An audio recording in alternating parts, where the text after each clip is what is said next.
Hello students, तो आज हम लोग पढ़ने वाले हैं बेसिक इलेक्ट्रॉनिक्स से सब्जेक्ट में zener diode as a voltage regulator. तो आइए इसका इंट्रो पैराग्राफ देखते हैं। तो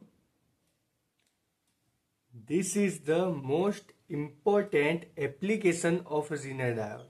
हमने पहले पढ़ा था, जीनर डायोड पढ़ रहे थे तब कि उसकी application as a voltage regulator होती है।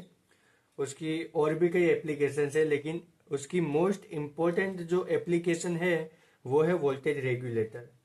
It consist of zener diode with doping resistance RS in series and load resistance RL in parallel. तो आपको ये बात ध्यान रखनी है कि सीरीज में डोपिंग रेजिस्टेंस RS आएगा और पैरेलल में लोड रेजिस्टेंस RL आएगा।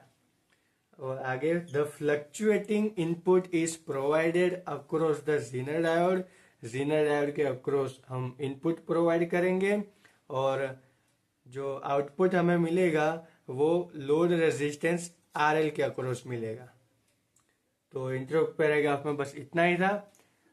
जैसा हमने इंट्रो में लिखा है हम उसके अकॉर्डिंग वैसा ही डायग्राम बनाएंगे। जैसे कि RS हम जीनर डायोड के सीरीज में ज्वाइंट करेंगे, RL उसके पैरेलल में ज्वाइंट करेंगे और RL पे हम आउटपुट मिलेगा हमको। तो आइए डायग्राम देखते हैं। तो ये है हमारा सर्किट डायग्राम, जिसमें ये अनरेगुलेटेड इनपुट वोल्टेज हम यहाँ से अप्लाई करेंगे।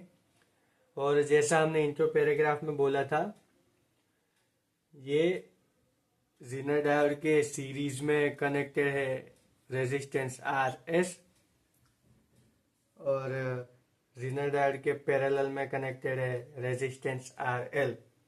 और हमें आउटपुट जो मिलता है वो लोड रेजिस्टेंस RL के अक्रॉस मिलता है, रेगुलेटेड आउटपुट वोल्टेज। सो आप जल्दी से स्क्रीनशॉट ले लीजिए या फिर अपनी नोटबुक में ड्रॉ कर लीजिए। तो आइए आगे बढ़ते हैं, इसकी वर्किंग देखते हैं। तो आगे इसकी वर्किंग देखते हैं। ये है इसकी working.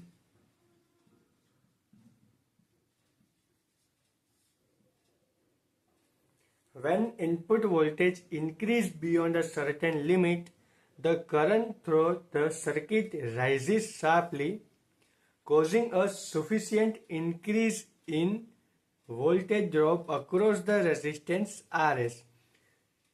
Thus, the voltage across zener diode remains constant at Vz.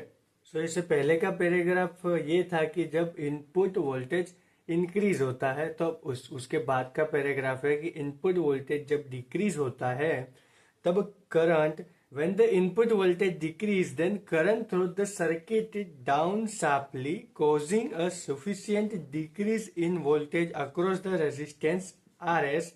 As a result, the output voltage will again remain constant.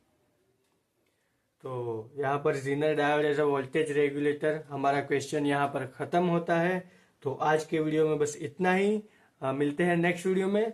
Thanks for watching.